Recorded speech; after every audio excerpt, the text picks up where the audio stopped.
Okay, Okay, let me... for your account, wherever that is. Okay. Spread that link. Spread that link. God dang it. Okay. Let me just That's what I call a retweet. let me just spit that link out. Stop unfollowing me, people. Twitter needs a get back here button. You can unfollow me, but would you care telling me why? How about a get over here button? Yeah, Twitter doesn't tell you when you're unfollowed or who unfollowed you. I think Facebook does the same thing. That's the reason. Are we live yet? Yeah, we're alright. Then never mind. I'm not going to talk about We're the live, thing, lovely. the personal. Yeah. Welcome to the show before the show. Well, we're doing it like NTR radio, basically. Yep. Hooray. Alright, let me just delete some things while I talk. Dude, like in the last NTR radio, for a split second, you could K-God's webcam was on. I was kind of surprised. Yeah, I was kind of surprised.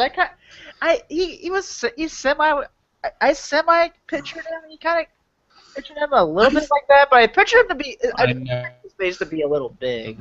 I pictured him. Never picture what anyone on Twitter looks like. Yeah, I actually pictured him as a blonde, and I was so proven wrong. Okay, all right. Okay, y'all ready? Yeah. Okay. I am. All right. Okay. Oh, wait. The order and such. Or is it just all about me this week? No, it's just gonna do the first segment, then we'll go. Then second segment's gonna be about you. All right, good. So we'll kind of talk about stuff we're watching and stuff. Okay, all right. Okay. Ready in 3, 2, 1. Hey guys, welcome to Otaku Midnight, the only podcast that will not judge you for being moe for a character. As always, this is your old pal, Cube III, and as always, my hosts. I'm Zeke Freak. You know, I once took pictures of girls cutting themselves, but I charged way more than $1.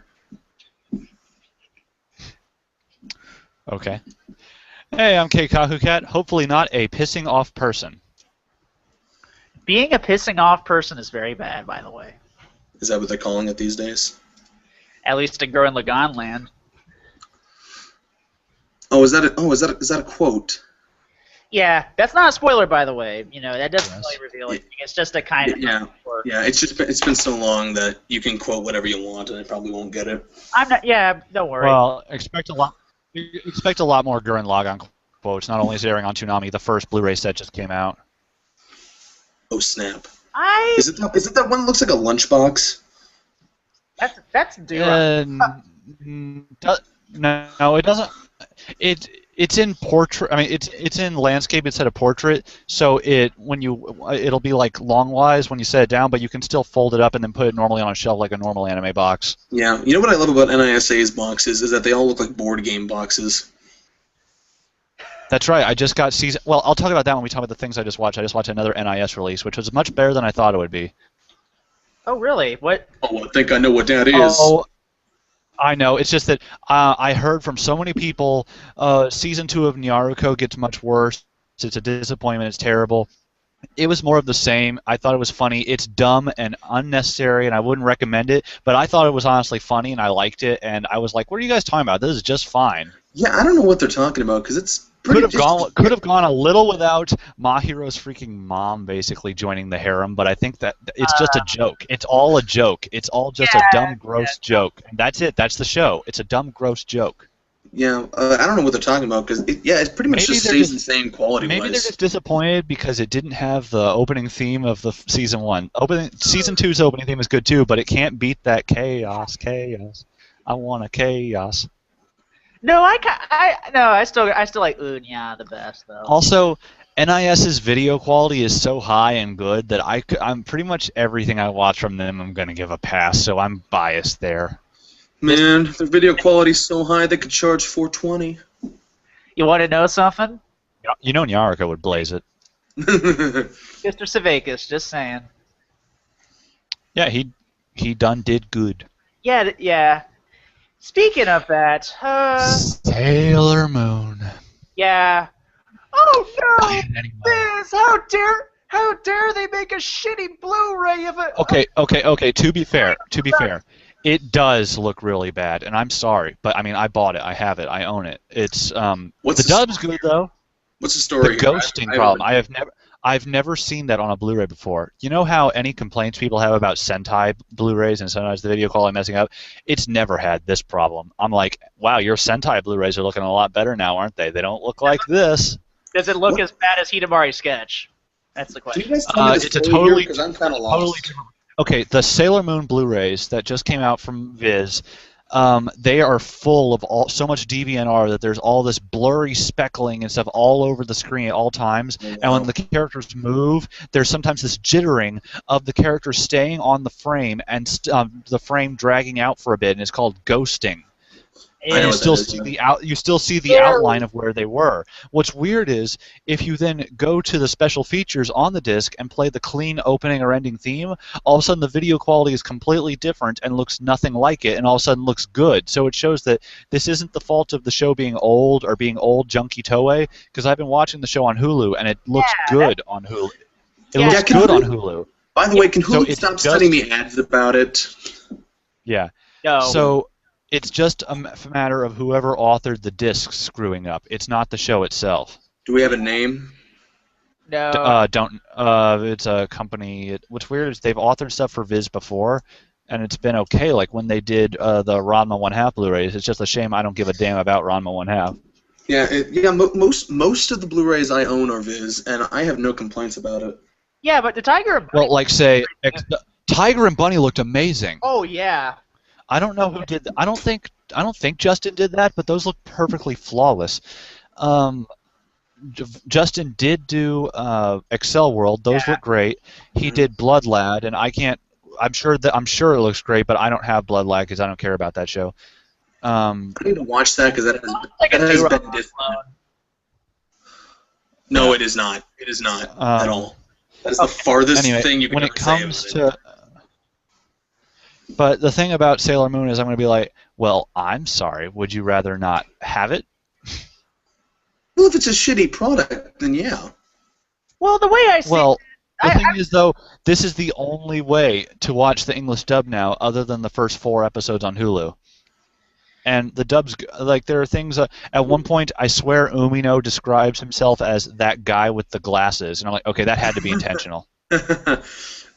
Okay, guys. We're not. Quick off for a sec. Let me just say this. I think it's kind of shitty that they didn't put a lot more this to the authoring and all that stuff because this was a highly hyped release because if this was a hyped release, I want to make sure that Blu-ray looks just as good or better than the Japanese Blu-rays. The thing is, though, the people worrying that, oh no, this will ruin Viz's sales, and then they won't want to take a chance on the rest of the series, and they'll cancel Sailor Moon. No way in hell are they going to do that. You know how terrible Funimation's Dragon Ball Z Blu-rays look. You know how well they're selling anyway. Basically, at least this is going to sell because it's Sailor Moon. I will give it this. I will give this, however, at least it's still in its original aspect ratio. So props to them on that. I was going to say, this will sell because it's Sailor Moon. They'll release the whole series. Is it possible that they rushed this and they didn't have any QA for this? I really hope QC, you mean? Yeah, QC and... I don't know. Yeah. We're going to find out. When the next Ancast will be all about this, and then basically this is going to be an awkward as hell Ancast because they're going to be asking, hey, so what the hell happened? Yeah, so who's responsible for this fuck-up? Justin! Justin didn't do it. You? I know. Hell, well, that would be a supreme conflict of interest if Justin did do it because he's the one on the Ancast. So it'd be like, hey, we're here on the Ancast with ourselves to talk about why the hell we fucked up. Basically. To be fair, isn't that what ANN does every week?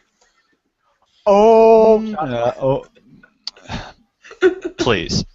Shots fired. By the way, I really like Nick Creamer's new Monogatari reviews just because it's like, he gets what makes Monogatari great. Yeah. He gets it more than I do. I was reading his review and I was like, I didn't even notice that. I didn't even notice the bar symbolism in Nadeko Medusa, which I just finished watching, and you guys should too.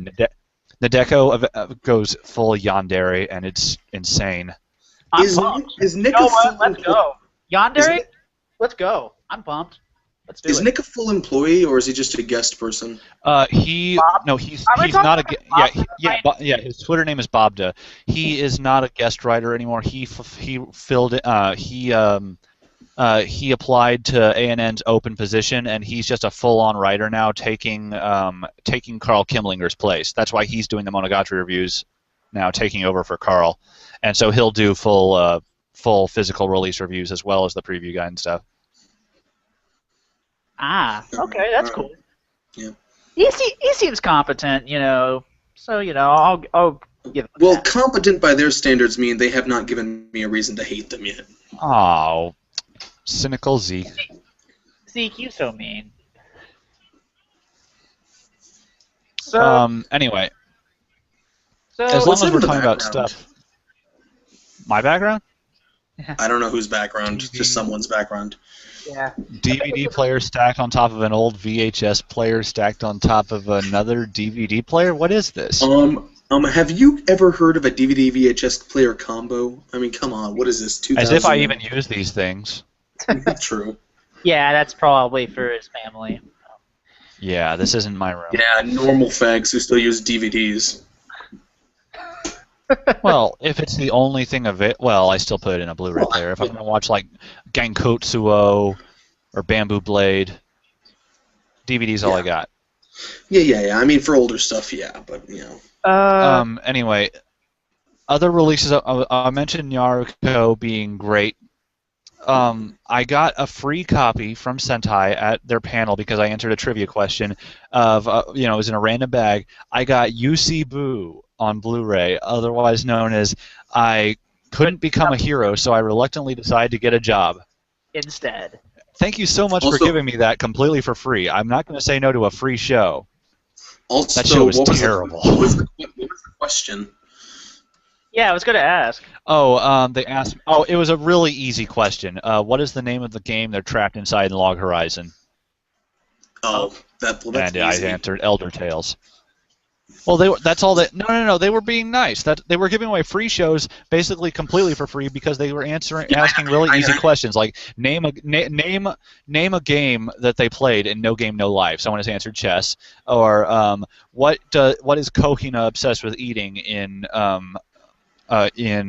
Kokori-san? Basic. That sounds like an entrance exam. You know what I mean? Like a really basic test. It's like, are you a real? Well, they wanted what? They wanted to make fans feel good by putting forth the most minimum amount of effort and winning a free anime. Even though I got freaking UC Boo, you have no idea what it feels like to get a free anime. Yeah, I would be down. I'd be pumped. Who cares? It's free shit. I watched it all. I'm not complaining. Okay, let's UC Boo. Yeah. UC Boo is a show that the more I think about it, the more I dislike it, because it was one of those things where I was just trying not to think while watching it. And I liked the setting, at least. I like the idea of a fantasy world that still has department stores and stuff, and it has microwaves, but they're all powered by magic instead of electricity. Unfortunately, it did the absolute... The animation, I couldn't even believe this was an anime made in 2013. It looked like early 2000s crap, and had writing that used all the cliches from 2002. Let's see. But don't forget Keikakukat. Not to mention, the entire premise is a complete ripoff of The Devil is a Part-Timer. It is literally like reluctant hero has to get a job. So does the Demon King. And wasn't that the same season? No. Same year, yeah. It was the same year, not same season. So it was just a total ripoff. Didn't the part-timer come earlier though? Except this one is the big boob jiggling everywhere harem anime. The hero is male, the demon is female. Yeah, I know. And when she first applied, she was wearing a hoodie and acting like a delinquent, and he was trying to get that kid out of there. It's revealed, oh wait, she's actually a girl. All of a sudden, she has these huge boobs that clearly weren't there before, and it's like, you can't do that, anime. That's cheating. That wasn't there before. They just and then pulled, for the rest, they just then for the pulled rest of the season. Nisekoi. And then exactly, Nisekoi did the same thing. And then for the rest of the series, she's bouncing around everywhere, and her boobs are coming out, and she's naked because she doesn't know any better. Like, she's washing her hair in the sink, and she has her shirt off, and he's like, "Why are you naked in my house?" And she's like, "I'm not naked. I'm covered up. See, because the suds cover her boobs." No, wait. I have a question. Do you think that's an animator's decision, or do you think it actually says in the script, and then her breasts jiggle uncontrollably? And it would, and I'd be fine with that if it weren't so lewd. The show was so empty. Oh no, not that. I mean, I like things like Strike Witches, and even, I would even claim substance. High School of the Dead. High School of the Dead was a pleasure thing because I used to think guilty pleasure was something I don't have in my feelings because I thought if the concept of terrible but enjoyable didn't exist to me because I thought if I like the show, I must not think it's terrible. There must be something in it I like. High School of the Dead made me think, oh wait, that's not true because I truly think the show is terrible, but I like it and I own it and I don't regret it. Well, I'd like to think that Sarah Palin jokes are the definition. Let me talk real fast. I think Time Enforcer Anubis kind of said it best when it comes to like guilty pleasures. Do you feel guilty while watching it? I guess so. So I would call High School of the Dead a guilty pleasure. No, but do you like it unironically? Pleasure. But I don't think I like it unironically. I don't enjoy the fan service of it just because it's intentionally ridiculous because Tetsuo Araki, it's clear he was doing this on purpose, and that makes it hilarious. I didn't find it actually sexy, but... Okay, fair enough, but... okay, as for me, I haven't really been watching too much. I did, however, pick up a new show. It's kind of like a short. I'm like, oh, surprise, surprise, I'm actually watching a short. It was the I can't understand what my husband is saying. I gotta say, that is pretty damn hilarious. I thought I took a misstep around episode 3 and 4, and I was like, okay, get back to it being about the husband and wife. But then it went back to being funny again, and, you know, when it comes to a 3-minute anime short, I can't think of any in years that I've actually found funny other than this. One thing I gotta say... It was a few seasons ago. I actually really liked Tonari no Seki-kun, though. That was like a 7 well, or 8 I didn't watch that, so I can't judge. Yeah, that was a bit better because it was like a 7 or 8 minute short. And there was like 20 of them. Well, if we're... And I'll still mention Moromi-san, even though those were 12-minute episodes. Like, please, someone license that. That was fun. Well, it's a squid girl. Oh, I forgot to ask Sentai. Darn, I forgot to ask Sentai about that. I just mainly asked them about stuff like Parasite, and they just said, well, when talking about Parasite, and they just said, when I mentioned how it's still not licensed by anyone, they said, hey, who knows? Maybe we have it, but obviously they couldn't answer any questions because, I mean, you know, NDAs, and they probably don't, but who knows? Maybe. That's you know, the answer they have to give. Parasite seems like such a Viz show to me for some reason. Yeah, I mean, Viz doesn't have it, does it? If it is Viz, I wouldn't be surprised. Well, no one has it, but the thing is, when Viz got Gargantia, they didn't even announce it until after the series was over, so that might happen again. Yeah, who knows? Yeah, because now that the heyday of Neon I'm thinking Alley they're going to do that with Terraformers. Terraformers. Oh, well, they tried. Terraformers, the show I don't give a damn about, but hey, good for you. Same here. I don't care. It's not fun. It's not enjoyable. I am impressed that Crunchyroll managed to get the uncensored stuff, though. For a few days, but even then, it's not. Oh, did they lose it? Well, you know, it was just like the JoJo dub thing. It was up for like one day, and then it went down. That's. I mean, what was even the point? Well, that's just kind of. Oh well, stupid. I would be. Fact, I would be upset if I cared about that show. I'm actually confused as to why Crunchyroll gets broadcast versions at all. Because to censor something, it needs to be. You need to create the uncensored version first. Well, it's not like I was going to say What the exception? Well, the thing is, it's because Terraformers in Japan airs on more than one channel. When it aired, the one that got aired on Crunchyroll originally is the one that aired first. Then it airs on another channel in Japan called ATX that airs much later at night and is uncensored. And then because they got that. Let me just say something about the reason why Crunchyroll gets the TV broadcast version of anime is because that stuff is airing right now, and usually that is the only version that exists until the discs come out. Well, here's the thing with ATX. That is like the channel that'll air anything uncensored for the most part. Yeah, that's the thing. Like in the fan subbing communities, that's the thing everybody asks is like, is this ATX? Is this ATX? Is this ATX? Yeah, basically. Yeah. Fan sub. Either that or they ask if it's FFF. Anyway, which, what else have I watched? Let's see. I mentioned Nadeko Medusa, which was amazing. I started watching the Blu-rays of C3 Boo, but then because I had other stuff to watch that had dubs, I put that on hold because it's basically just rewatching a show I've already watched. Dubs take priority. Basically. Well, they do. I'm still watching Sailor Moon. I like the dub. It's fun. After that, I'm going to watch. I'm years and years and years late. I'm going to watch Azumanga Daioh because Sentai had one last copy of the box set of it from their ADV days, so I bought it from them. Awesome, dude. Awesome.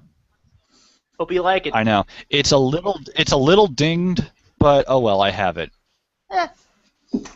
Hey, somebody stabbed it with a box cutter. What surprises me is that the DVDs have 5.1 audio for the English dub, and I was like, that's weird. Sentai releases now don't have that. Wait, except High School of the Dead. They didn't put whole series in one set back then, did they? Well, yeah. Yes, they did sometimes. This is the classroom set that contains all 6 of the singles they originally released. What year was Azumanga all in one box?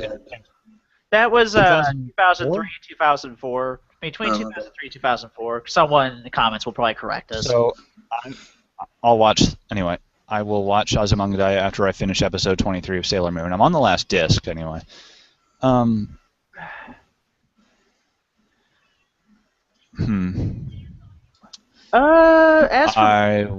watched part 1 of season 2 of A Certain Magical Index. That's all right. It's definitely upped the fan service this season, and I'll admit, Misaka was never one of my favorite characters, even though I was like, she's cool enough. Watching her get all flustered and tsundere towards Toma, I was like, okay, I'll admit, this is cute. This is funny. Also, reminder to our listeners. Like, okay, I see why people like Misaka so much. A reminder to our listeners that the first volume of Certain Magical Index comes out from Yen Press this or next week. Also, the Blu-ray of season 1 is ready now. Oh, I think I better. Is that ready just for pre-order people or people who order it right now? Well, you can order it right now and it'll be ready too. It's just it hasn't hit the release date yet, but I can confirm it's ready now.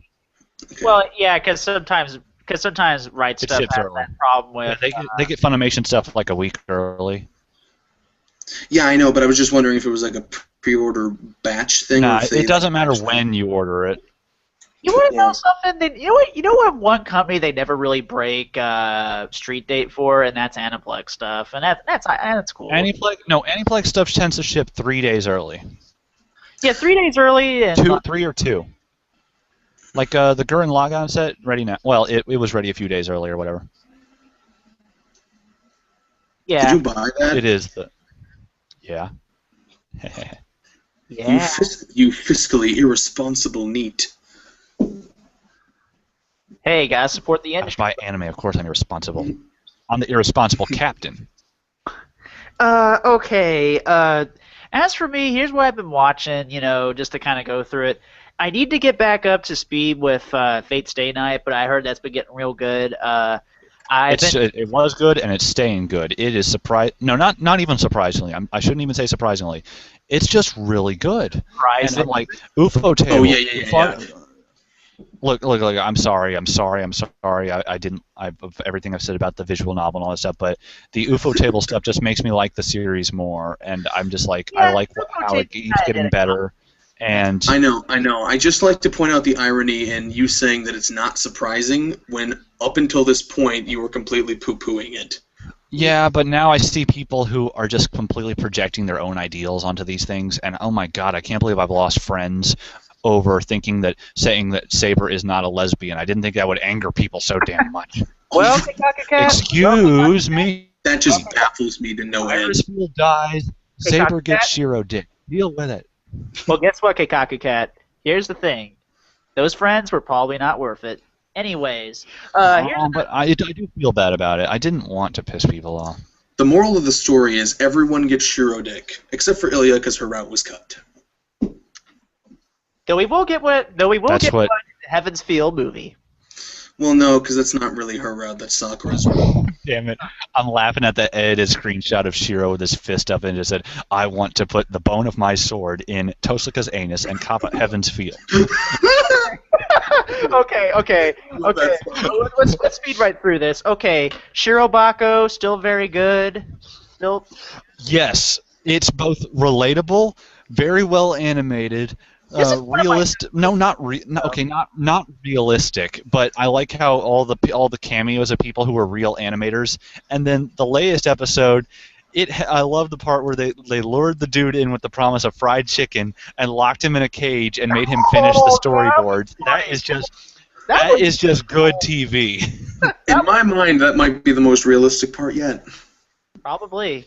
And I love the whole thing about him being an overconfident director and stuff, and then announcing Jiggly Jiggly Heaven and that bombing, and then mentioning the fan service was gross. It was too indulgent. Also, and then mentioning, I'll have you know, I liked Jiggly Jiggly Heaven. I thought the characters were endearing and relatable. I wasn't going for endearing. I was going for Moe. Moe failed.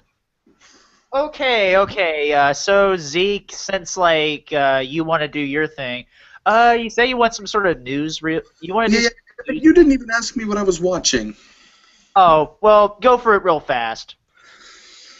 Well, I had a very lengthy story, but I guess I'll just surmise it. Is that I started watching on Hulu. I decided that I was going to watch a lot of Neon Alley stuff that I never saw before because it's on Hulu now.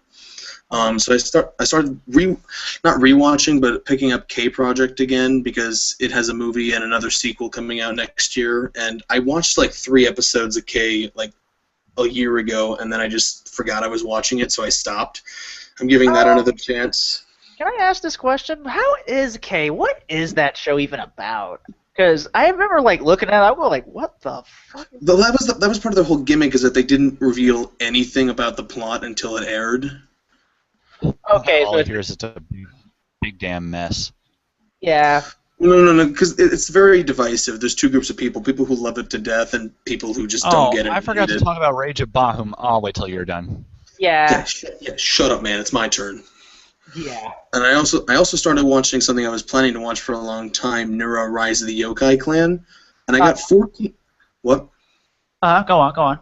Yeah, I got 14 episodes in, and then I started noticing, weird, these weird sort of, I could get the sense that this maybe wasn't the perfect directorial thing, and then I went online, and I looked it up, and I'm like, this is an adaptation made by somebody with an agenda who tried to push a certain character at the expense of others. An agenda? What kind of agenda? Basically just turning this kind of minor character into purporting her to some kind of main love interest while toning down other aspects of the story just to satisfy himself. And I looked into it, and this is something people complain about a lot. There was an excellent Tumblr post where somebody went through and listed every single change he made in the first season from the manga.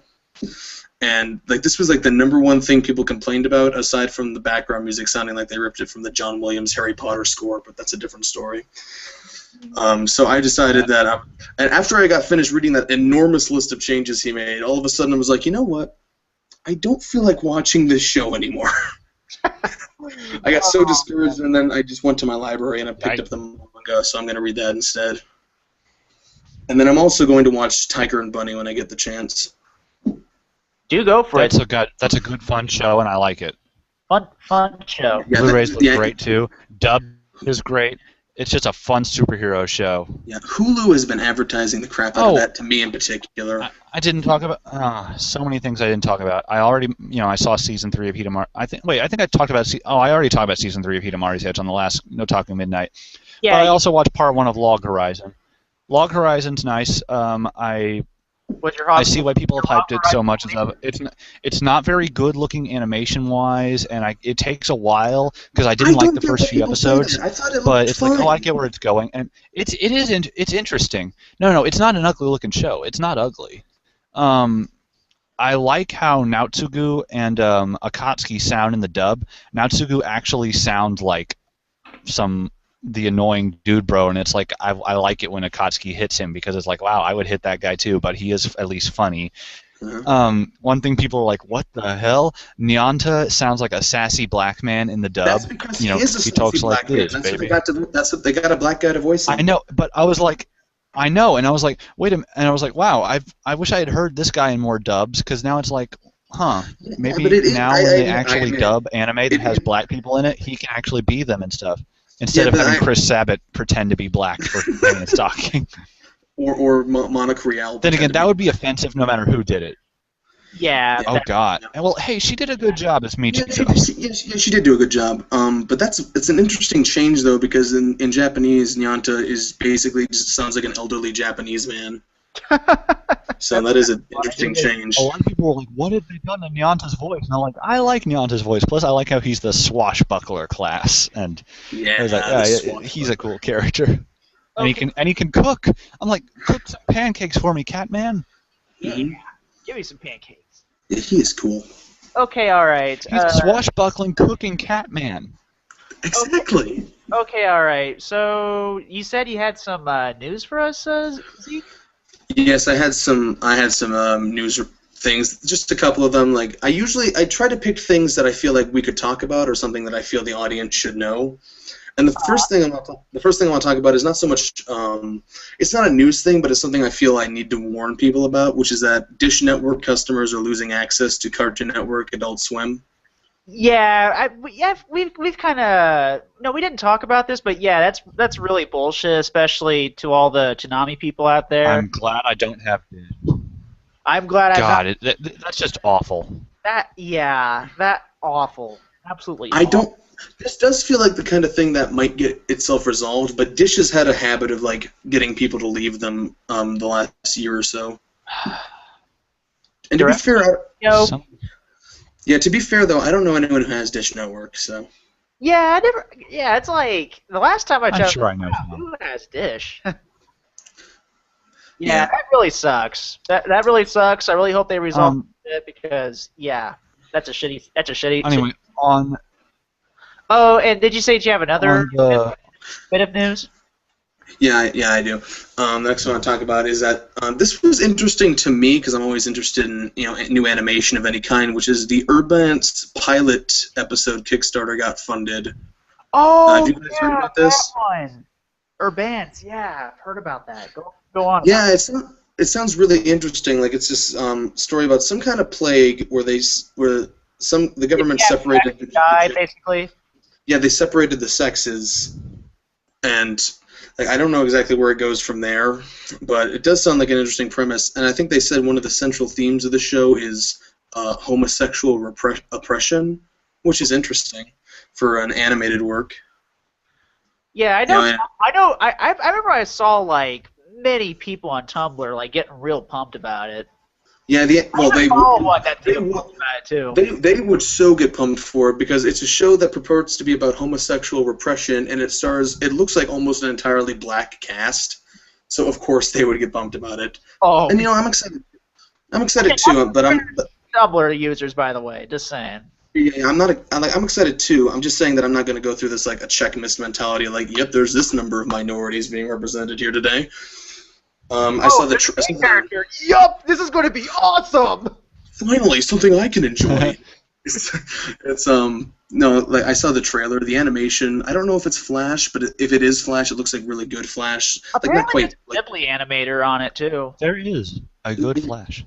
Yeah, because after Wakfu, I've just like my vision of Flash has just been completely shattered. I'm like, you can do amazing things in Flash if you're talented Of enough. course. Yeah, You just gotta, that put goes everything without to it. saying, really. That's like to me, Flash is a tool. Reminds me of that the whole conversation they had in Shirobako about using 3D in anime, and it was like 3D can be very good if used well and stuff. Don't completely knock 3D. It was like, Yeah, but I we're also going to do do not. this in key animation. I get the point. I get the point they were making about compromise, but the thing that annoyed me is that it had a very finalist tone to that conversation. Like, look, people, this shit's inevitable, and I'm like, I don't think it's inevitable because I want 2D to be preserved, and that's what we're all afraid of. Yeah, same here. That's what I'm afraid of. You want Like, 2D to be preserved? No wonder waifus are 2D. They are moe. Yeah, like, Must be protected. Well, that's it's one not, of the that's not entirely this is, especially in the States, 2D animation is almost dead. This is the reason why the Bone movie was never made, was because Jeff Smith wanted 2D, all the studios he was contacted by wanted 3D, and they just could not come to an agreement. Oh, that sucks. Yeah, because I love Bone. I love Bone. I would love to see animated Bone. That's fucking terrible. God, you know what? Oh, man, I'm really glad that no one says no to claymation, so I'm really glad that Studio Leica is still a thing, so, yeah. Well, yeah, but, I mean, like, it has... Well, it's hard to say it's diminished because there weren't very many claymation films made to begin with. Well, here's the reason why. Never. It takes too fucking long, so there you go. Yeah, although my mom's been Oh, yeah. watching this show on I like Amazon that. Prime that, you want to say something? No. I was just going to reference that episode of Gravity Falls with the claymation jokes. Oh, yeah, that was great. Computer animation invented. Claymation declared dead. Dude. And it shows, like, this really badly I like modeled the whole- guy eating a really What, you badly think I modeled honestly... cookie. I was like, you think I honestly took pictures of all these still frames? That would take forever. I just used black magic to make them animate themselves. Okay, do you have anything else before we move on? Yeah. Yes, I was going to say that... I want... You go ahead. No. Oh, that me. Sorry. I was going to say there is a new visual novel in the works by Itaru Hinoue and written by Leo Kasha called Holy Breaker that I'm kind of excited for. Oh. I haven't really heard of this writer in particular. Leo Kasha has not done a whole lot. He wrote One Route and Little Busters, and I believe he's working on the Angel Beats novels. Oh, yeah. Oh, dude. Clannad Kickstarter. Yeah. Oh, yeah. One damn day. Now, I No, should... it was less than 24 hours. Fun in that shit. Let's go. That was really impressive. They asked for $140,000, and they met that goal in less than 24 hours. There were over 3 people that donated $7,000 each. That is dedication. Those people have my respect. It's like, you've earned it. Did it. Yeah. Bros. And Keikakukat, you are watching Clannad. You are doing it. Well, it's on sale right now, so... That is your assignment, Keikakukat. Watch Clannad. I'll get around to it. I will. Anyway, That's your assignment. when it comes to stuff streaming this season, Rage of Bahamut is a good show. It still looks gorgeous. The show's crazy because it has everything. I kept on wanting to call it Pirates of the Caribbean, the anime, except it's better than that. It's got sword fight on top of a moving water wheel. It's got cute zombie dead girl. It's got a drunken god with his talking duck. It's got I refuse to Moe believe it. Cerberus, who has dogs for hands. I refuse to believe it. I refuse to believe that this thing made by a fucking browser game is good. This is just one giant prank by the internet to fool me. What's funny is, because this was based on a freaking card game, and I still don't even see it, there are no cards in it, they weren't even going to release. It was like, hey, in Japan they were like, hey, we've made this amazing show now, and then they were like, oh, do you even want it on Blu-ray? We weren't even going to release it. It was like, why did you make this if you weren't even going to release it? So now they're going to release Blu-rays of it in Japan. I can't believe they even did this. Because you know how anime in Japan. Yeah, You know how anime in Japan that airs on TV is always just in 2.0 audio, and that's why when you get discs of stuff, you can get the English dub in 5.1. The Japanese audio is just in 2.0. It's because anime isn't broadcast in 5.1 or anything in Japan. This is one of the very few anime that is broadcast with 5.1 audio in Japan, and it shows. Yeah. Okay. All right. Anything else, Zeke, that you want to share with us before we move on? Oh, I wrote that Sentai offers dub upgrades for Maid Sama and Dog and Scissors. I don't know if anyone had anything to say about Dog and that. Scissors? I was like, whoa, anyone bought Dog and Scissors in the first place? Well, Second, Maid Sama. Hey, that's a good deal. Apparently enough people bought it for them to re-release it with a dub. I know. I was like, whoa, you my guys are going to friend lose money on this. I can't imagine the selling, but hey, good for you if someone wants it. Yeah. To be fair, Sentai has made worse dubbing decisions in the past. Yeah, like.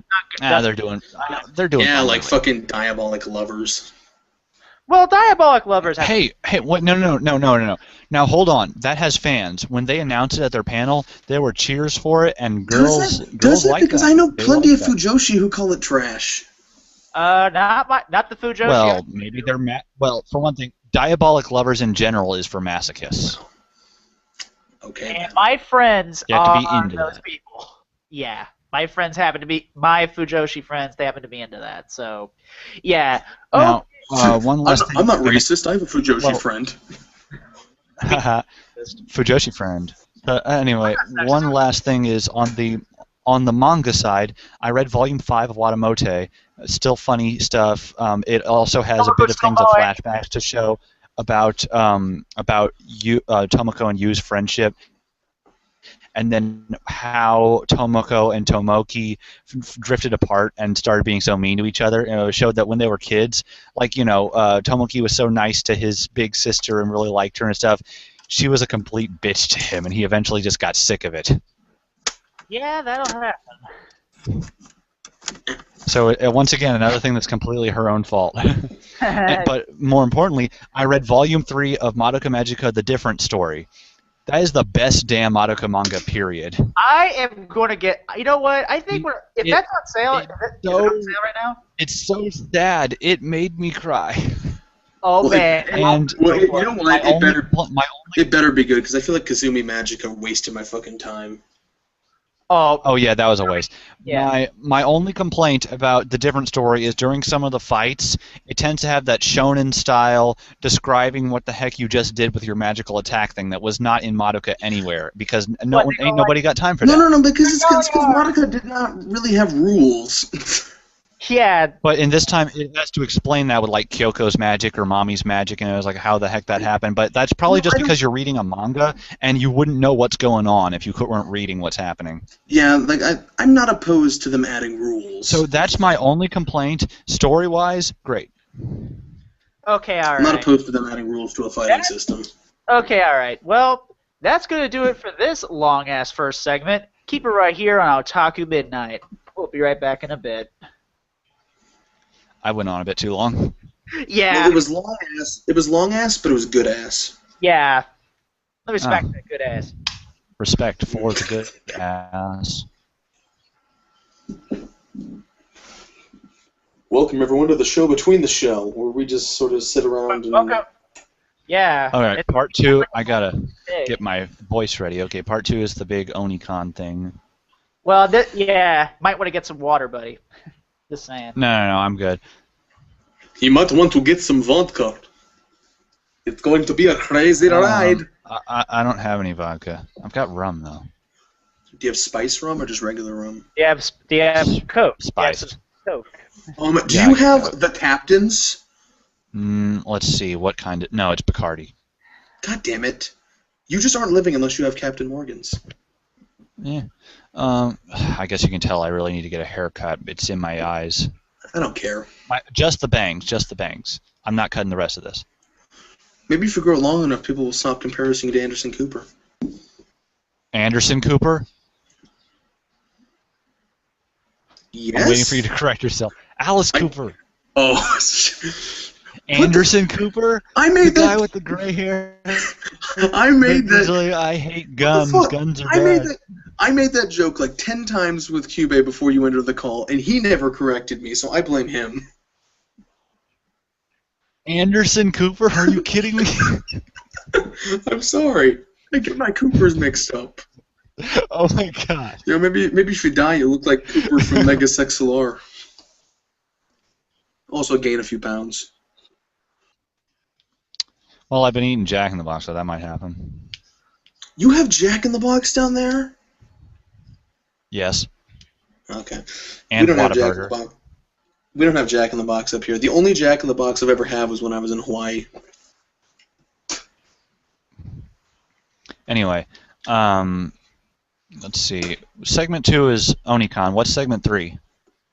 I don't know.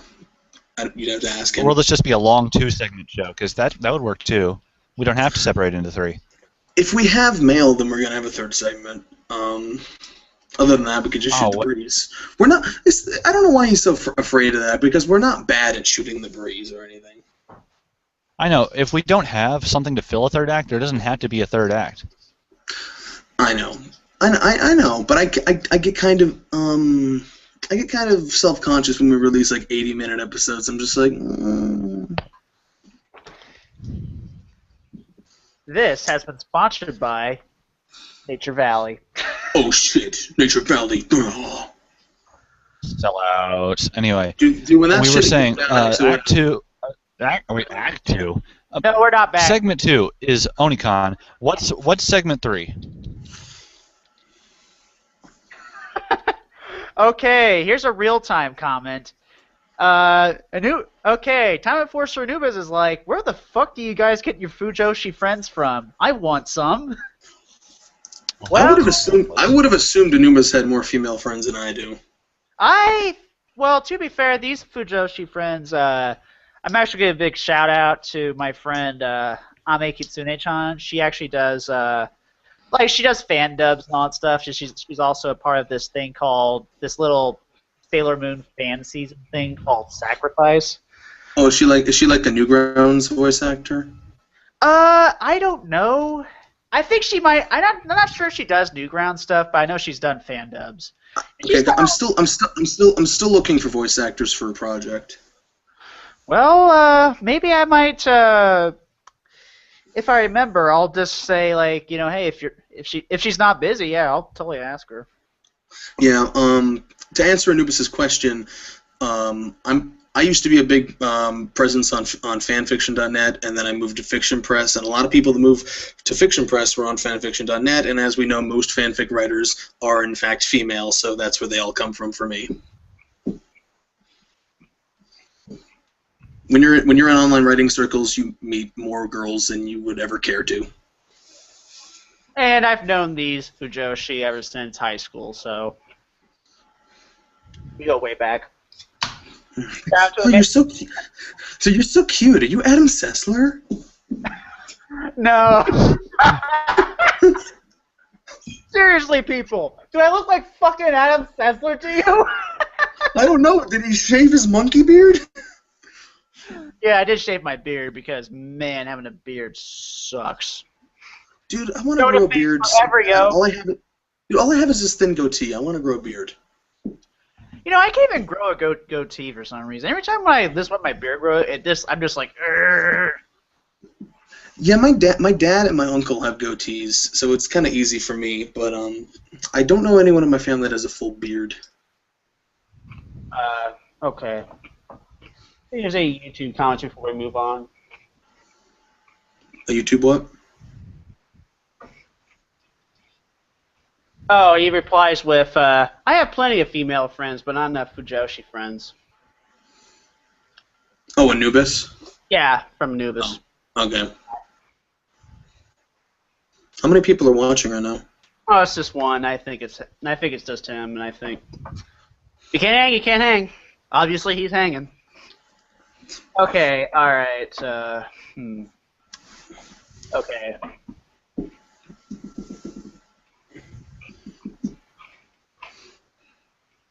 Where do you get all that sun-kissed? That's what I want to know. Hey, we just happen to buy a couple cases a week. I know. The first time you ever called me, the first thing I noticed was just how many empty Suncast cans were in your room. What? What'd you say? What? The store all out of Doritos? Ew! I said what? The store all out of Doritos? Ew! As I said, Doritos? why haven't they come out with a Mountain Dew Code Geass? Until then, no soda for me. You know, like I'm open-minded. I'm open to experimentation. I'm always excited for new flavors of things. Okay, you can try I'm not putting that in my body. Okay, if they release that will widespread, never go inside me. if they release that widespread, I will drink Doritos on the show live. Do it. Okay. If they do, No, thank you. it's only like in No. it's only in testing in like colleges and stuff. But if they release it in bottle form widespread, I will do that. It better fail. No way. Live Dorito commentary coming to Otaku Midnight. Coming to an Otaku Midnight near you soon. Hopefully. Yeah. Okay. You're so close-minded. Jeez. Yes, because my mind is closed. It's a garbage. Dude, it's Doritos and soda. There's two garbage? things. You could just mix them together. They're supposed to be. They're separate entities for a reason. Come on, dude. No. Okay, I have experience in this field. I love sardines and I love vanilla pudding. So one day, I just mixed them together, and I'm like, this is amazing. It was amazing. You wouldn't think something so sweet would go with something so salty and mustard covered, but it does. God, oh, barf. Okay. Let's get this. I feel discriminated against for my food tastes, for my food taste orientation. discrimination? That's the worst kind. My food orientation is being oppressed. You know what? Dara sucks. She was the worst part of Tamako. Please don't tell me foodie isn't it. You are engaging in ad hominem, and I do not find it amusing. Well, guess what? It's amusing to me. So ha, I'm the main host. So ha. All right. Okay. All right. Y'all ready for a second? Back to the show. Can I use the bathroom real quick? Do it. All right. Fine. After that. Get up out. Okay, you pretty much have all your stories ready, Keikakukat? Let's see. Lots of stuff about Sentai, meeting the voice actors, hanging out with cosplayers.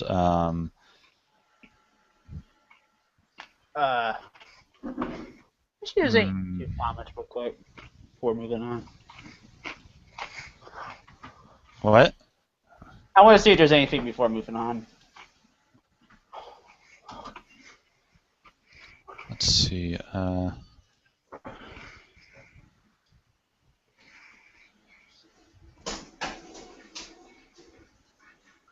Okay, nothing here. So.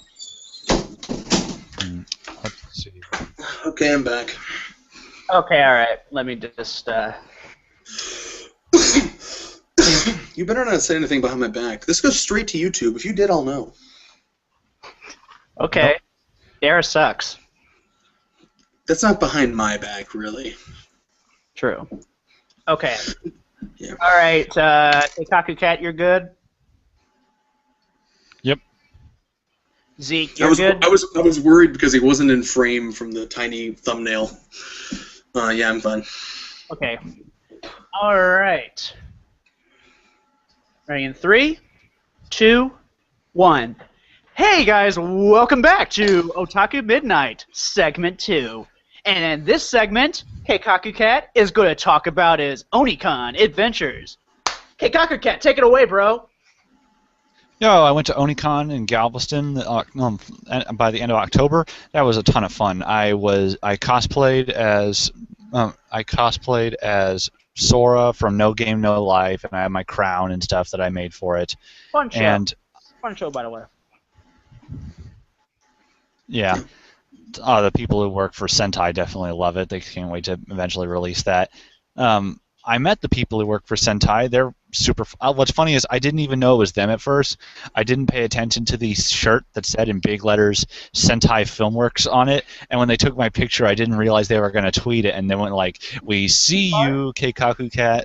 And I was like, oh, it was you. the voice actors were super nice. Because what's funny is, I know, and the voice actors noticed me from Twitter, and that was awesome. Like Crystal Laporte, when I was waiting in line for their panel, like she asked me, like, because when I used the Twitter name, like No Contract, No Life is a Joke, she asked me about that, and like, well, she and Chris Ayers, like, oh, they gave me a hug and they hung out with me for a while. They were great. Oh, because that sounds awesome. Chris is an awesome dude. I bet he is. I didn't tell him because he wouldn't get it. But, he looks like my uncle. Oh. Whoa, even with the purple hair? What? I thought that was Greg. What? No. Purple hair. No, Greg had purple hair, and I don't know if he does anymore. Weren't you just there?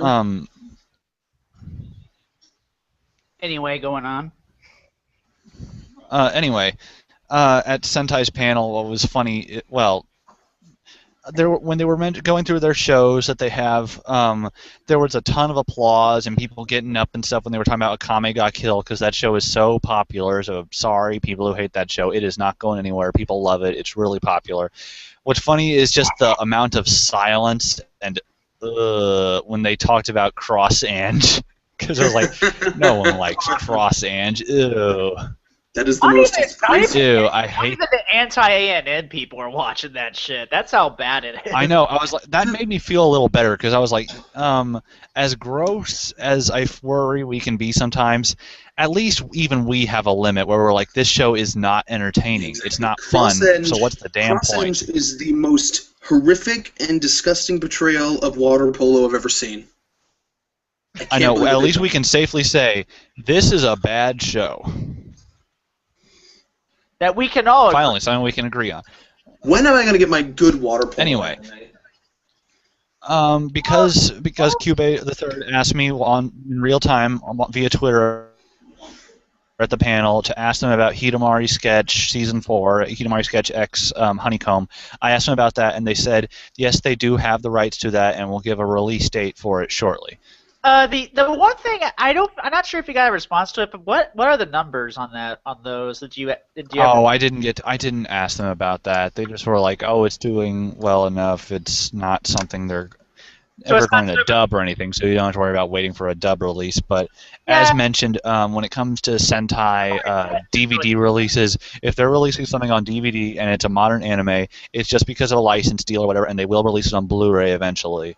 Obviously, I was asking them about other shows because I noticed they released EF, A Tale of Memories. Now they're releasing both seasons of that in one package because it's been later. Just F, isn't it? And F. Is that I'm sorry, I've never watched it. So I'm sorry, it's just F. It's just I think it's just pronounced as F. Yeah. Anyway, continue. Story, and they said popular.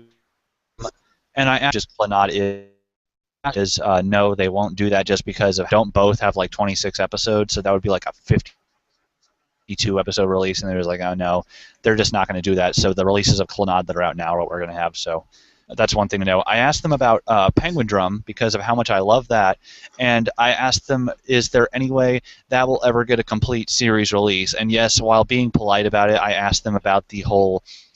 The release we got here is the TV broadcast version is only in 1080i instead of 1080p, and I mentioned it had. I asked them if they ever release a complete series version of that, if there's any way they can get 1080p masters, and they said that Penguin Drum is a huge performer for them, and it's so popular that they said, I don't see any way we would not want to do a complete series release eventually. And they said, we don't know if we can, but we will definitely try to get 1080p. And because it just got a recent Blu-ray box release in Japan, they said they will try and get those masters to go by. They said we don't know if we can, but we'll try. Penguin Drum is definitely.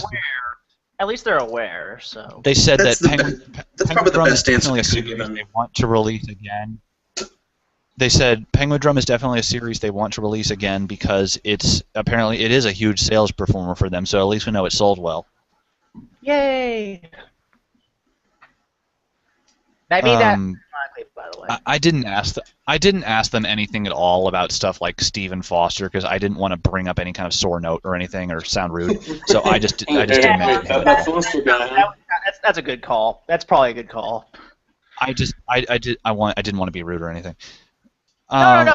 When Call either way. Because Chris Ayres is he's an ADR director with Sentai, so I mentioned stuff like the recent dubs I've watched from him, or like From the New World. And I asked him since Matt Greenfield directed the dub for Infinite Stratos Season 1, and he hasn't done anything since. I asked them, does he still work for you guys, or is he like not with you anymore? And they let me know, yes, he does still work for them. He's just been really busy for a while, but he's coming back. And so it's pretty much all but confirmed. They said they couldn't mention it specifically because they haven't given out the dub cast yet for Infinite Stratos 2, but I'm pretty sure he's returned to do the dub of that. They just said they couldn't actually say that right now. But if he's back, since he did Season 1, of course I don't like Infinite Stratos. I'm just trying to confirm that he's directing the dub for that, just so I can be like, hey, Matt Greenfield is back. I know, okay, other than that, I was just confused why you care. I was using that as an example, just so I could say that Matt Greenfield's back because I like his dubs. Way back in the day, he did the dub for Martian Successor and Nadesco, and even though the name pronunciations were way off, the acting itself was fun and good. I need to get into Nadesco somehow. I almost said Nabisco. It's like $30 for the whole series. I'll remember that. Because Right Stuff re-released it. Just make sure you don't pick up. And it comes with the movie, which I don't like at all, but hey, it's there. What'd you say, Zeke? Make sure you don't pick up a cracker box by mistake. Anyway, Martian Successor and Nabisco. We'll avenge those Oreos. Okay. Anyway, Keikakukat, continue. All right. Let's see. While I was there, I convinced some people to buy both Watamote and Gatchaman crowds. Yeah. Mm-hmm. So I feel a little bit better having helped the industry there. I mean, I bought their set of Azumanga Daioh, but then I felt bad because I didn't want to spend any more money, so I didn't buy AKB 0048. But that's a series I want to get eventually. It's just that since the Blu-rays were $50, if I wanted both seasons, it would cost me $100. So I'm just gonna wait for that show to be on sale. One more thing. I heard that. I mean, someone correct me in real time if y'all want to. Hashtag Otaku Midnight. But I heard that Soji Kawamori was the guy who did AKB 0048. I mean, I'll look that up a little bit later, but yeah. But anyway, you were saying, Keikakukat? Okay. Let's see. Oh, I just thought of something. Let me ask you this question: was that crazy Media Blasters guy there? No, he was not there. He learned his lesson. He ran off, tail between his legs. You know what, Media Blasters? Let me just say this. This is how I feel about you handling Squid Girl. You mean sort of handling, then dropping and fumbling and losing? And then apparently someone has the rights to it. We don't know who, but someone does. Yeah, and same with Higurashi. Somebody. Oh, right. While I was at Onicon, they announced the dubcast for the Ambition of. Let me make sure I say it right. It's not Nobunaga. Oda Nobunaga. Yeah, I heard about that because Ambition of Oda Nobunaga for their Blu-ray release of that. What's weird is this is the first English dub that Kaiser Neko and Lanny Pator will be in. So it's like more people from a bridge series making it into official dubs. Good for them. Holy shit, they have arrived. Good for them. Let's see. met some really fun cosplayers and stuff. I like how that Madoka cosplayer remembered me from another con when she was dressed as Walpurgis Noct. Let me ask you a question. How many Kiritos did you see? So many, at least 5 or so. And what was funny is some parents had a little baby Kirito. Their little kid was dressed like Kirito, and I was like, parenting. That's Little tiny adorable. baby Kirito. And there were also little baby. There were also little baby Ghostbusters. Yeah. And someone was bringing their stroller. There was a stroller completely decorated like the cat bus from Totoro. I swear, nothing I see at That'd be cool. nothing I see at any convention is ever going to top the 5 Kirito cosplayers doing Gangnam Style that I saw on that Crunchyroll live stream of that con in Atlanta. Oh, an AWA? Oh, there was Yeah. a single Mahoka cosplayer. Yeah. Okay. What's weird is there weren't any love lives. There was a single. Oh, good. Honoka. Thank our Lord Atheismo. Okay. Silence. Okay, The- Keikakukat, I gotta ask you this question. And I'm gonna ask you some NTR radio style questions. Are you ready? Was there Right. any Red Line cosplay? No, there were some space dandies. Okay, Space Dandy. Any Flowers of Evil cosplay? Well, if there were, how would I know? Well, you wouldn't be able to see their faces at long distances anyway. You are Yeah. just baiting Anubis to tweet you again, aren't you? I know. Come on, dude. Someone there. Let's see. Where was I that? kind of had to do that. It's kind of like as There a were people buying the Flowers of Evil manga there. Let me try. Were there any Upote cosplayers? No, Okay, and there were that's- no Stella cosplayers, no Strike Witches cosplayers. There were no. There were. What's weird is still a surprising number of Elfin Lead cosplayers. There were 3 Lucys, one covered in There blood. was one Lucy at OhioCon, at the last OhioCon I was at. Okay, now on to serious questions. I assume you saw like still a shit ton of Attack on Titan people. Of course. What's funny is the people who do these weird, crazy variations. So there's crazy Hanji wearing Titan pajamas. Ooh, that actually sounds a little creative. Okay, I'll give them that. Let's see. Or her, or they. Can I ask a question? Was there anyone like drastically who didn't fit their outfit? Was there any like fat versions of characters there? Some people made things work. Like someone was Old Man Steven from Steven Universe when he aged up and had the beach stud T-shirt. And he had Stop spoiling things. No, I'm not listening. There was an amethyst. There was no Garnet. What's weird is the Pearl cosplayer. She was still dressed as Pearl's design from the original pilot instead of the current Pearl. That's cool. So that was an odd choice. That's odd. Okay, now I'm gonna ask some for real questions. Okay. For real questions. Yeah, because besides NTR radio style questions. Yeah, those questions are dumb. What are they thinking? Don't fire me. Don't fire us, guys. Okay, for real. I assume you saw what was it? Okay, yeah, okay. You saw Madoka's there, obviously. And did you see any Kill la Kill? Oh yeah, plenty of Kill la Kill. There were Mitsuki, there were Sanagayamas. No Gamagori, sadly, but plenty of Ryuko. No and Makos? Satsuki. Yeah, there was one, at least 2 Makos. Aw, yay. That sounds easy. That seems pretty easy, actually. You can just Mostly get a bulk cut. Mostly Ryuko and Satsuki. Okay, now time to get disappointed. Were there any Higurashi? I don't think so. Oh yeah, that's right. You never really watched Higurashi. Well, I would recognize them if I saw them. I know what the characters look like. Oh, okay.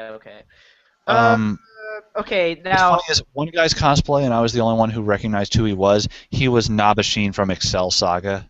Oh, cool sauce. That's I gotta admit this right now. I could not get that. I mean I kind of saw the appeal, but I never really got balls to Aware of indulgence. I watched the whole thing. Excel Saga. I never really got like, oh man, it's so funny, guys. Well, anyway, what was it? Not to bum anyone out, but yeah. Plenty of Steins Gate cosplay. I hung out with a Okabe and a Ruka for a while. Yeah, that was a cool Steins Gate. Yeah, yeah. Was that Ruka a guy, by the way, or was that a girl? Yeah, totally a Oh. guy. I would love it if they didn't tell you. It's just like, I could be either. You have Well. no idea. Anyway, I didn't hang out with the Kurisu much because she absolutely hates dubs and hates the dub of Steins Gate, and I was like, okay, I'm done. I'm so cool. I'm such a weird. Do you prefer white subs well. or yellow subs? Purple subs. Do you prefer a Jimmy John sub or a Subway sub? Jimmy John sub. Jimmy John, super fast. I've never had Jimmy John's. Anyway, we deliver your order before you order it. We do everything before you say it. Anyway. Okay. Dude, I love the Jimmy John's radio edits. Those are my favorite. Those are funny. Yeah. There were some. Let's see. Were there any obscure ones? Tell me. This amazing Tokyo. There's this amazing Tokyo Ghoul cosplay because Tokyo Ghoul just ended the anime just ended its first season if season 2 is real and all just about a few months ago or whatever, and that guy cosplayed Kaneki from the last episode and had all sorts of detail. And it's like, well, you had to have started on this as soon as the episode ended. How did you do that? Because he had all of Kaneki's injuries and the handcuffs still on and those tentacle things coming out of his back that were red and they lit up and had LEDs inside. That is impressive. It was that was freaking amazing. That is impressive and really fitting because that last episode of Tokyo Ghoul was kind of fucking art. But you know what I mean? That was like. But is it really art? We're not gonna get. Yeah. Good call. Yeah. Dude, were there any Bill Cyphers? Okay. Any other occurrences you kind of want to talk about? Yeah, because we kind of went to. Let's see. Other cosplays of interest to us. Yeah, now we're just going down the list. Let's see. There was an Utena cosplay. Oh, man, that's right. While I was there, I should have bought that poster while I had the chance. They had an old Sega poster for Revolutionary Girl Utena that had Utena and Anthe on it for only $10, but someone else bought it before I could. That's a good topic, actually. What did you buy there? Yeah, I was going to ask. Let's see. Some Sailor Moon merchandise. Azumanga Daioh. Nice. Wall scroll. When it came to the wall scrolls, I don't have room for wall scrolls, so there were so many good ones that I couldn't get. Or I could probably just put on the background over here. To cover on Right Stuff already. Fate Hero or Strike Witches. Well, boy, those are two shows that have absolutely nothing to do with each other. More Madoka stuff. You bought more Madoka stuff? No, I didn't. But. Ha! He got your hopes up. No, yeah, you kind of threw me for a loop there. What else did you get at the con? Because I know you told me you didn't really have that much money. Right. Any figures I either already had or just plain didn't have enough money for, and surprisingly weren't many figures I wanted. The only things I saw that I made were some Nendoroids, like say the Nendoroid of Ryuko, but I already have the main figure of Ryuko, so I don't need the Nendoroid of her. They had a Nendoroid of Saber from Fate Zero, but then I already have a figure of her. They had the Nendoroid of one thing I probably wanted to get was the Nendoroid of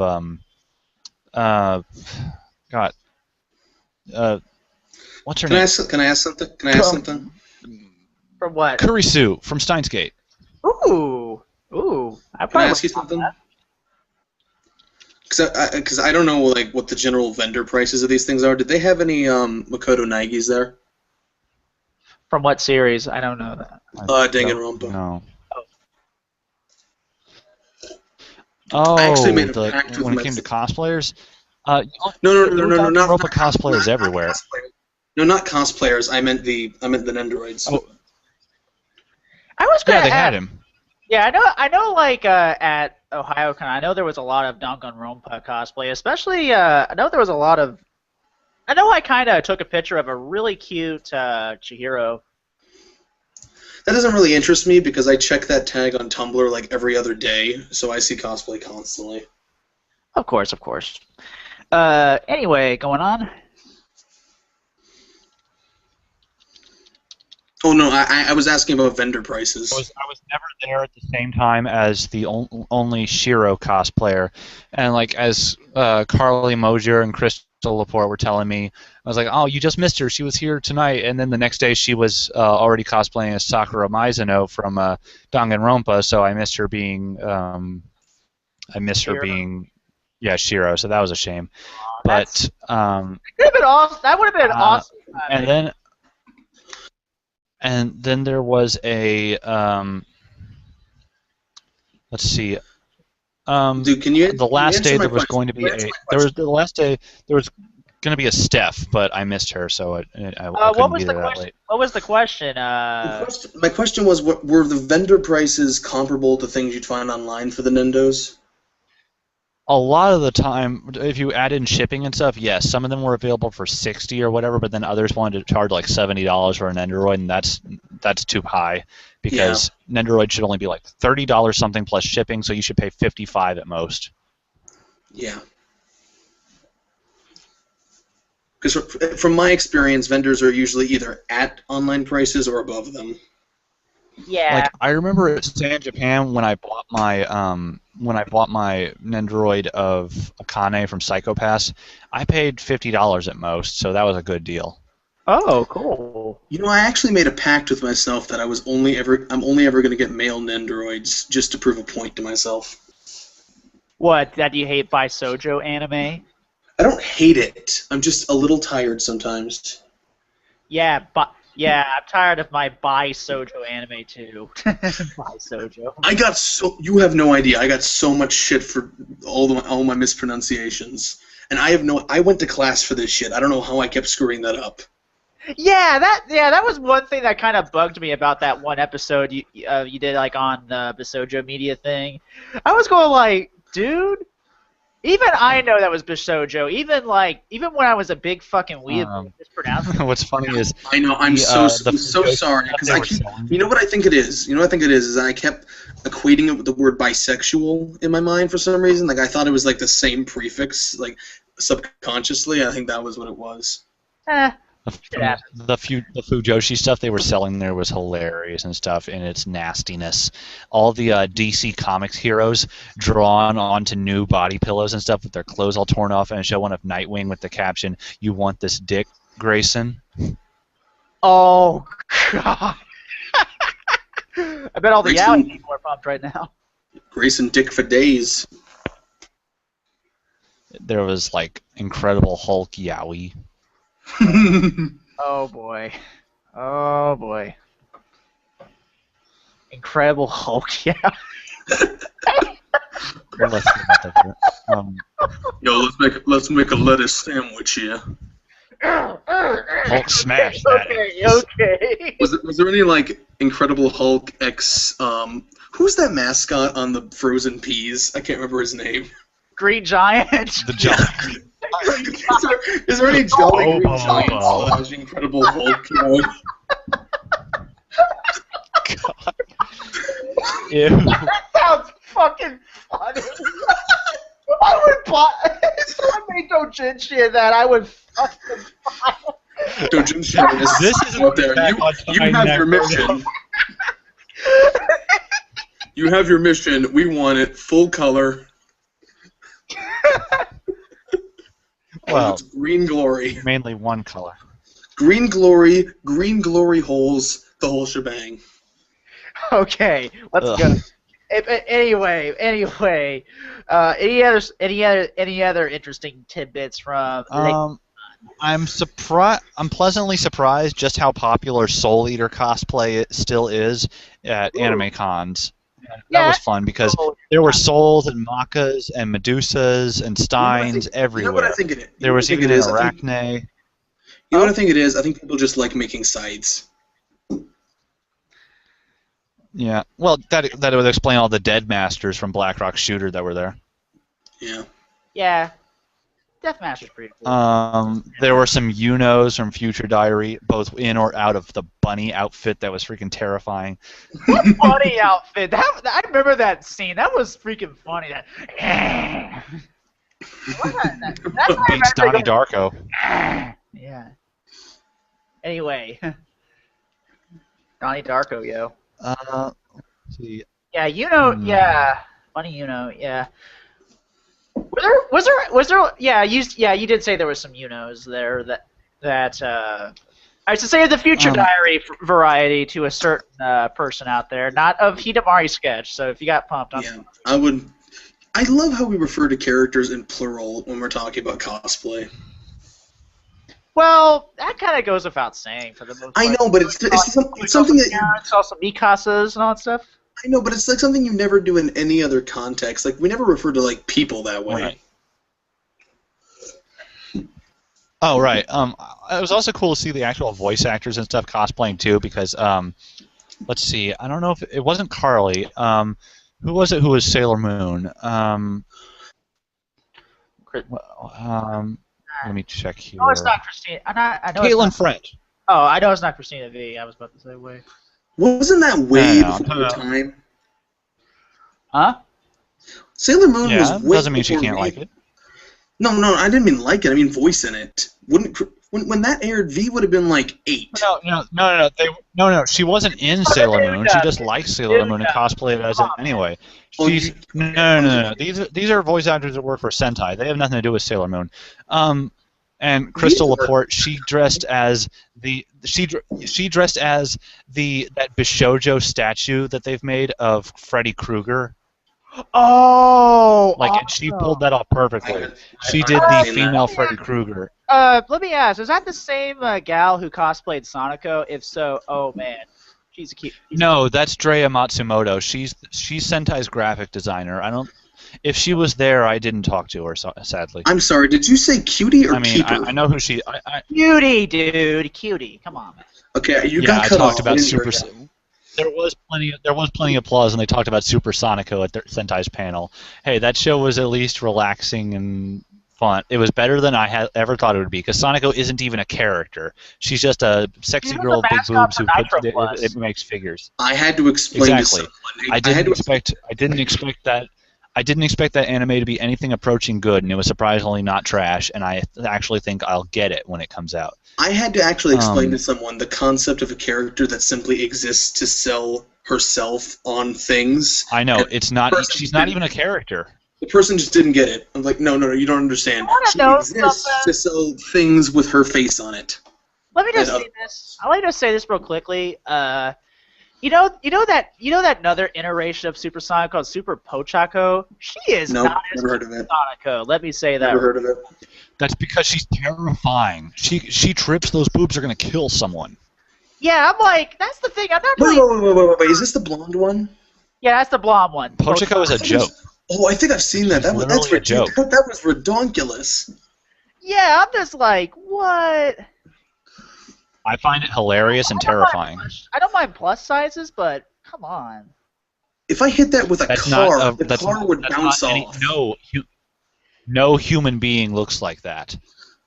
Yeah, I know. That's basically. Anyway, I don't know. When talking with Chris, when talking with Chris about anime dubs, Go on. He gave the response that he'd love to.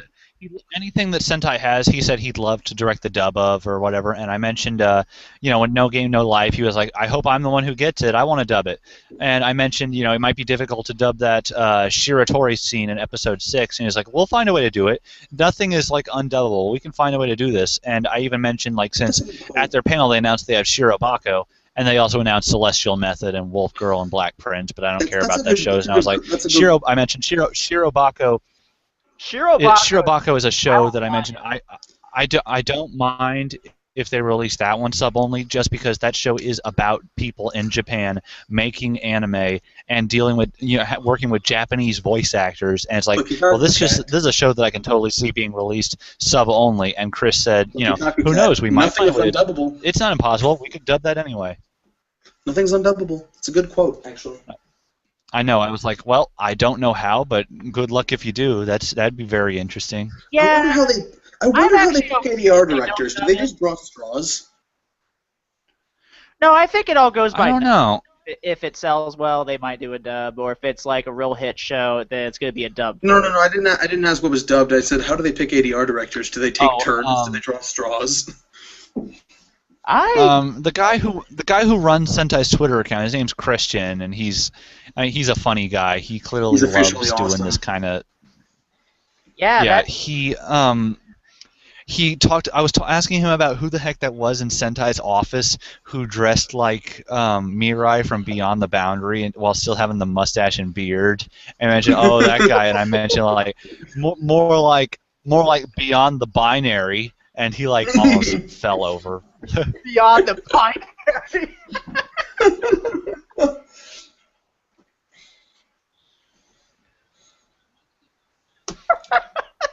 That's great. That's just great. Yeah, this is great, guys. Okay, go on. Let's see. I met some people who I'm very glad to be able to see again. Oh, who are these people? Some friends of yours, or? Well, yeah. Okay. I did run into some old friends too. I'm surprised at all the people who can recognize me, even though I was wearing a completely different cosplay from last time. I had red hair now and all that stuff. And by the way, one thing that when I got home I had to realize how I was like, oh, that's what it was. I was like, wow, for an anime convention, this place smells surprisingly nice. I don't smell any nasty funk or BO. And then I realized I was just smelling my own wig the whole time, and that wig smells nice. So it was masking the BO of everyone else. You want to know something? Or maybe people just didn't smell bad. It didn't really smell that bad in my parts. Well, then again, my nose is fucked up most of the time, so cotton funk doesn't really bother me. Oh, I got so much street pass. Go on. You got street pass for days. People in the game room playing Yeah. I was trying to explain the concept of Project M to someone just because they had that work playing on a Wii in the game room. It's like, wait, how do you mod the Wii? And I was like, well, it's very complicated, and I can't do it, but these people mod the Wii, so Brawl becomes a lot more like Melee because they're obsessed with Melee. You know what my friends always say is that you haven't lived until you have a few modded Wiis in your closet. Man.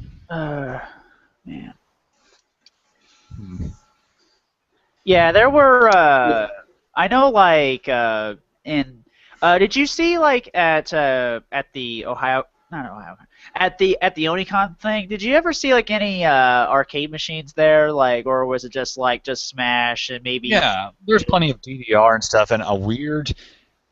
Because you know what an anime convention really needs? A Shrek pinball machine. Free pizza. That's anime, right? Shrek? Dude, oh, yeah, they got I know Tumblr would get all pumped Nothing about says it. anime like that Shrek. What? Can I just ask, what caused this reinvigoration in the Shrek fandom recently? Yeah, I don't get it. My People who absolutely Shrek. It's My like sister referencing Shrek itself is the joke. Yeah, exactly. My sister's been going on and on about Shrek for like weeks now, and I don't get it. Yeah, you know what? I'm going to be honest. I'm just going to come out and say it. I think Shrek is an overrated movie. I mean, it's not bad, but it's not as good as people say it is. But it's overrated. Whoa, who's saying it's great? The only people who still mention it are mentioning it as a joke because they think it's terrible. But is this like the opposite of Vindicated by History? I don't know. I don't get it either. But anyway, any more stories before we either? Were there any other companies there that you talked to? Yeah. Funimation wasn't there. And Media Blasters, obviously, or else that guy wouldn't be there. Some nice. I would say that Funimation nice isn't going to a artists. Texan convention. That's kind of lazy of them. Well, Onicon wasn't that big, although the con was much better run than it has been in previous years. I was pleasantly surprised at just the sheer amount of actual anime and people actually selling anime there, and all the Doctor Who stuff, the Brony stuff, the Sherlock, the Marvel comics and stuff. That was down to about 20-30% stuff in the dealer's hall. It was still predominantly anime, and that's great. I know. I'm just saying that if there's a convention within Homestuck. 200 miles of a dubbing studio, you'd think they'd get somebody over there. Well, okay, to be fair, they were already at another convention that same weekend. Yeah. What did you miss out on then? I don't know. Or I mean, what didn't you go, what con didn't you go to then? I don't know. I don't remember the name, but it was a bigger one. Like, it was. I don't remember the name of all these cons. It's not. The We know that. Man, you got so many cons. the people. In Texas. The people. Well, Texas is a big state. I was Anyway. about to say, dude. I just gotta say the people at Sentai are just. They're really cool. They love doing this. They love anime. They love making all these jokes about it. But I liked hearing about the dubbing process of, say, like From the New World, because I mentioned I want to hear the voice of Squealer in more stuff, just because I thought he was great, and I've never heard him before. And Yeah, that guy was great. I was asking him about how he decided. I was asking Chris, because he directed the dub, how exactly he decided to go through with the voice changes of the characters as time passes from all the time skips in the show.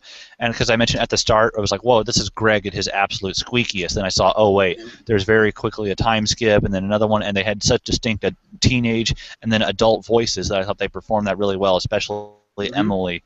And Chris just said that was all on the voice actors. They did that on their own. And I was like, well, oh.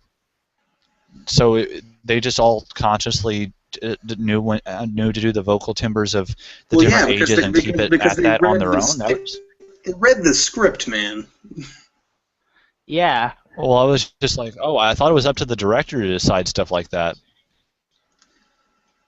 No.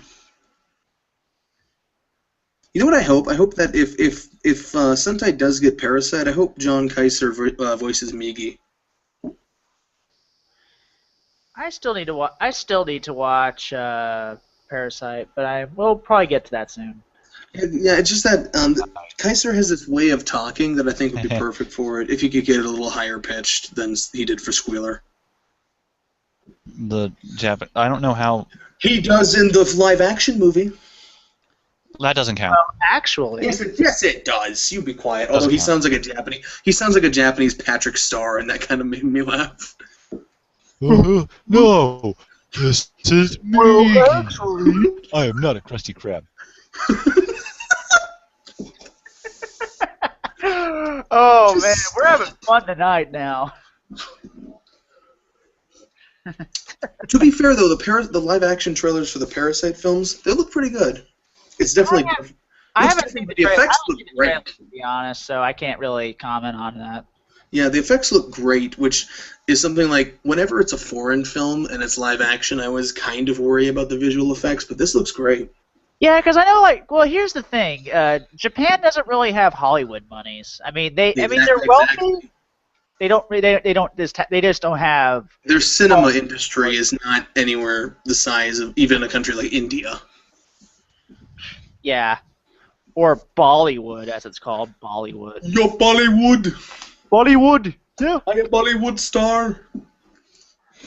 Anyway, back to Onicon. You got anything else? Because we're kind of running on here. I honestly thought I had more to say about this. It's just because I've forgotten since it's been a week. Yeah. It always helps to write stuff down. Yeah, I should have done that. Let's see. Out of the.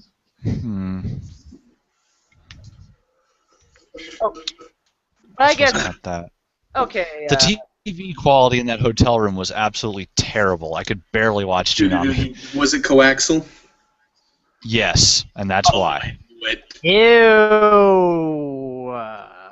Excuse me. 1989 called. They want their audiovisual input device back. And you were even watching it on an HD TV, which is even worse. Oh yeah. Oh, it was absolutely worse. I don't know how hotels think they could get away with pumping an HD signal through a coax input. That's just gross. There's nothing about that sentence that even makes me comfortable as a human being to say. I feel like I need to take a shower now.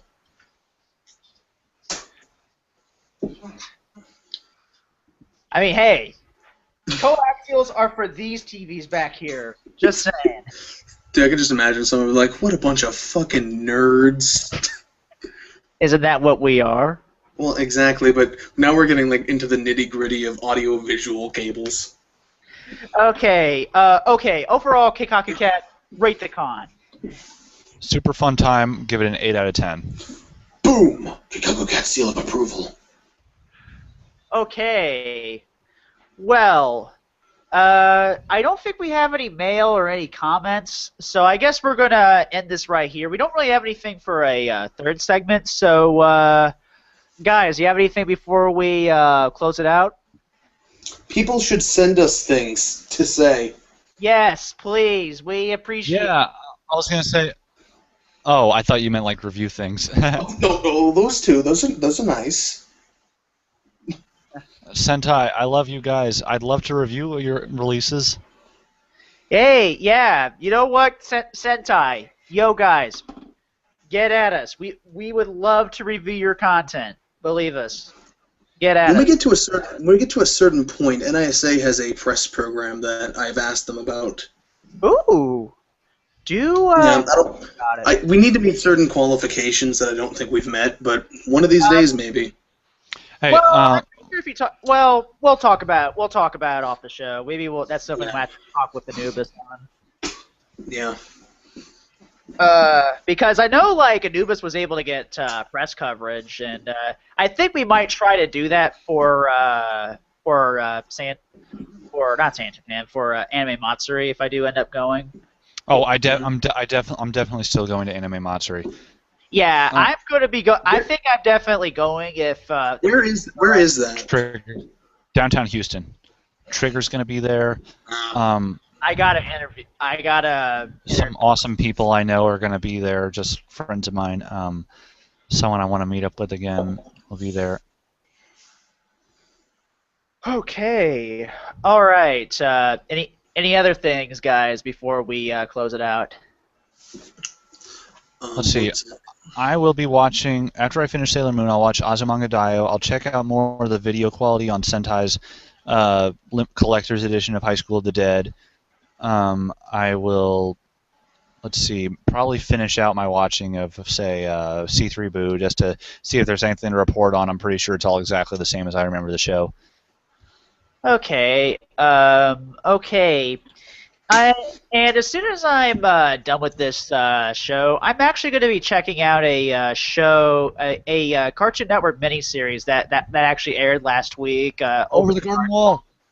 Yeah, It's a huge example of style over substance, but the style I was so enamored with that I loved it.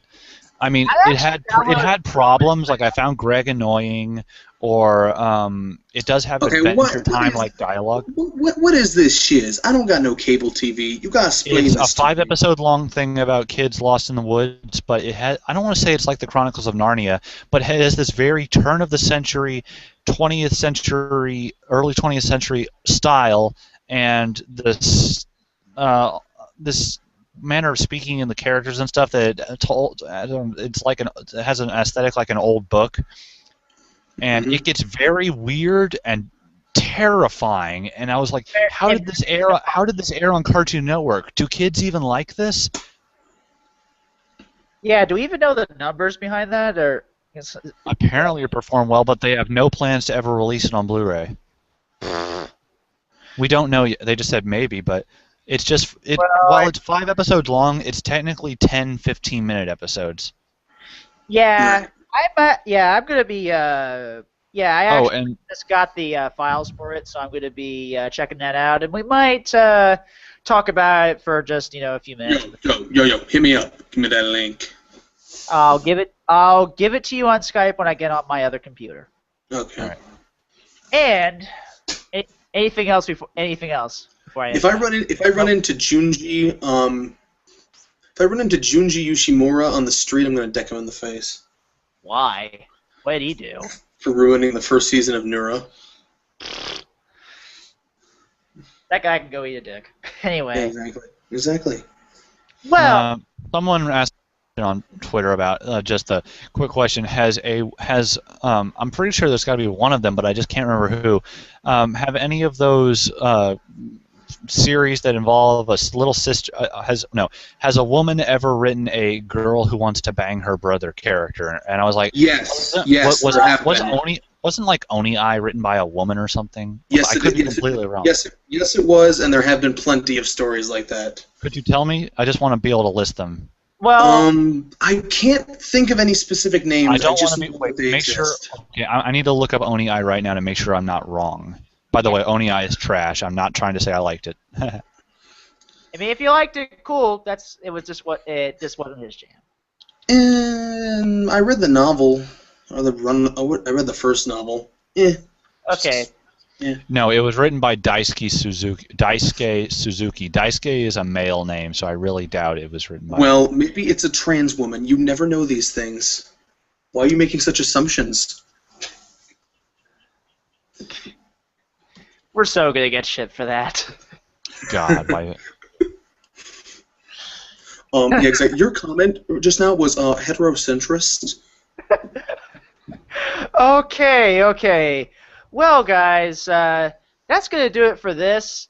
And even though there's too many cooks in the kitchen every time we say it, this is Otaku Midnight. See y'all next time.